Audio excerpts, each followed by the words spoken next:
بسم اللہ الرحمن الرحیم 17 ربیع الاول سن 83 ہجری بروز پیر مدینہ منورہ میں ایک ایسی عظیم شخصیت کی ولادت ہوتی ہے کہ جو اپنی ہر خوبی میں لاجواب اور بے مثال ہیں۔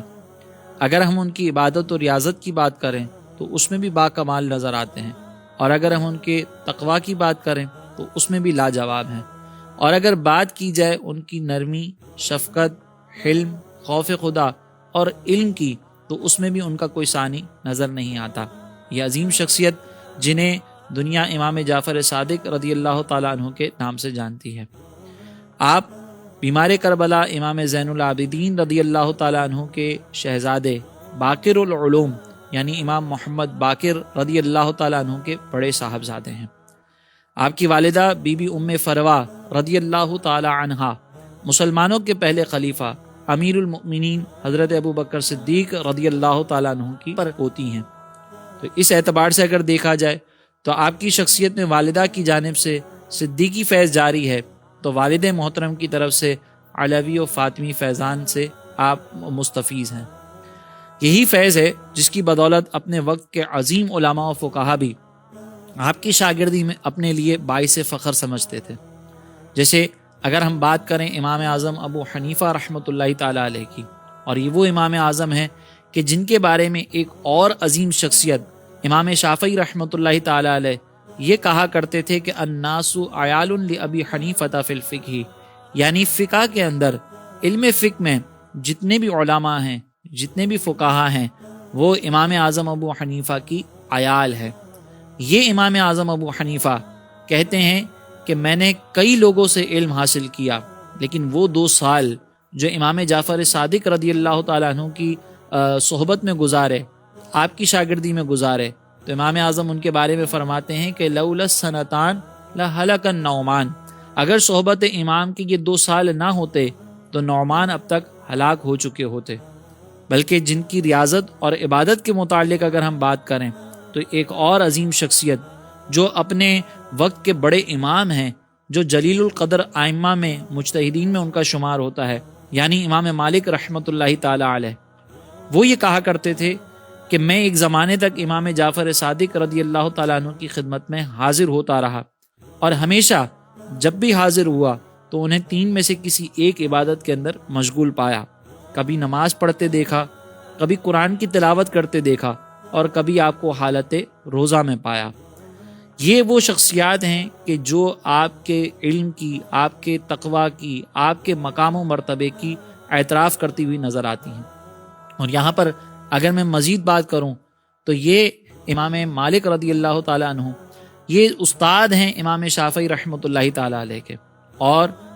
امام شافعی رحمۃ اللہ تعالیٰ علیہ استاد ہیں امام احمد بن حنبل کے۔ اس اعتبار سے دیکھا جائے تو امام جعفر صادق رضی اللہ تعالیٰ عنہ کا فیضان اس وقت موجود روئے زمین پر جو 4 بڑے فقہ ہیں ان تمام میں جاری ہوتا ہوا ہمیں نظر آتا ہے، چاہے وہ مالکی فقہ ہو، چاہے وہ حنفی فقہ ہو، چاہے وہ حنبلی فقہ ہو، چاہے وہ شافعی فقہ ہو۔ یہ چاروں ہی امام جعفر صادق رضی اللہ تعالیٰ عنہ کے فیضان سے مستفیض نظر آتے ہیں۔ ان تمام عظمتوں اور رفعتوں کے باوجود ایسا نہیں تھا کہ آپ عبادات سے پیچھے ہٹ گئے ہوں اور عبادات کے معاملات آپ نے اختیار نہ کیے ہوں، بلکہ عبادات کو بھی اختیار کرتے تھے، اور عبادات کو اختیار کرنے کے بعد خود کو بہت بلند اور بہت عالی مرتبت نہیں سمجھتے تھے، حالانکہ آپ کے پاس عبادات کا بھی مقام و مرتبہ تھا۔ آپ اپنے تعلق کے اعتبار سے بھی صدیقی اور علوی فیضان سے مستفیض نظر آتے ہیں، لیکن اس کے باوجود عاجزی اور انکساری کے پیکر بنے رہے۔ چنانچہ حضرت داؤد طائی رحمۃ اللہ تعالیٰ علیہ کہتے ہیں کہ ایک مرتبہ میں امام جعفر صادق رضی اللہ تعالیٰ عنہ کی خدمت میں حاضر ہوا اور ان سے عرض کی کہ آپ کا تعلق چونکہ اہل بیت اطہار سے ہے لہٰذا مجھے کوئی نصیحت کیجیے، تو امام جعفر صادق رضی اللہ تعالیٰ عنہ اس پر خاموش رہے۔ میں نے دوبارہ عرض کی کہ حضور آپ کا تعلق اہل بیت اطہار سے ہے لہٰذا آپ پر لازم ہے کہ آپ مجھے کوئی نصیحت کریں، تو اس پر امام جعفر صادق رضی اللہ تعالیٰ عنہ یوں گویا ہوئے کہ مجھے تو یہ خوف ہے کہ کہیں قیامت کے دن میرے جد اعلیٰ یعنی رسول مکرم صلی اللہ علیہ وسلم میرا ہاتھ پکڑ کر مجھ سے یہ نہ پوچھ لیں کہ تو نے خود میری پیروی کیوں نہیں کی، کیونکہ نجات کا تعلق نسب سے نہیں اعمال صالحہ سے ہے۔ جب یہ بات حضرت داؤد طائی رحمۃ اللہ تعالی علیہ نے سنی تو انہیں بڑی عبرت حاصل ہوئی، اور وہ یہ کہنے لگے کہ جب خاندان اہل بیت سے تعلق رکھنے والی اس عظیم شخصیت کا یہ عالم ہے تو میں کس گنتی میں ہوں۔ اور یہاں پر میں اپنے ناظرین سے، اپنے دیکھنے والوں سے کہوں گا کہ جب علم و تقویٰ کے اس عظیم درجے پر فائز ان عظیم ستونوں کا یہ عالم ہے، ان کا یہ حال ہے، تو ماں و شما یعنی آپ اور میں کس گنتی میں شمار ہوتے ہیں۔ اللہ تبارک و تعالیٰ کے نیک بندے ہمیشہ اپنی جان، مال اور علم کو دین کی خدمت میں لگا دیتے ہیں، اور ان کی شخصیات ہمارے لیے عظیم پیغام چھوڑ جاتی ہیں۔ علم و حکمت کا یہ عظیم چراغ بھی 15 رجب المرجب سن 148 میں نور علم سے جہاں کو روشن کرتے ہوئے کسی بدبخت کی جانب سے دیے جانے والے زہر سے شہید ہو کر اس دنیا سے رخصت ہو جاتا ہے۔ اللہ رب العزت مرتے دم تک ان کی سیرت و کردار سے فیض حاصل کرنے کی توفیق عطا فرمائے، آمین۔ وما علینا الا البلاغ المبین۔ زندگی کے تمام شعبوں میں دینی رہنمائی حاصل کرنے اور آخرت کو بہتر کرنے کے لیے ہمارے YouTube channel Islamic digital studio کو سبسکرائب کر لیں اور بیل آئیکن بھی پریس کر لیں۔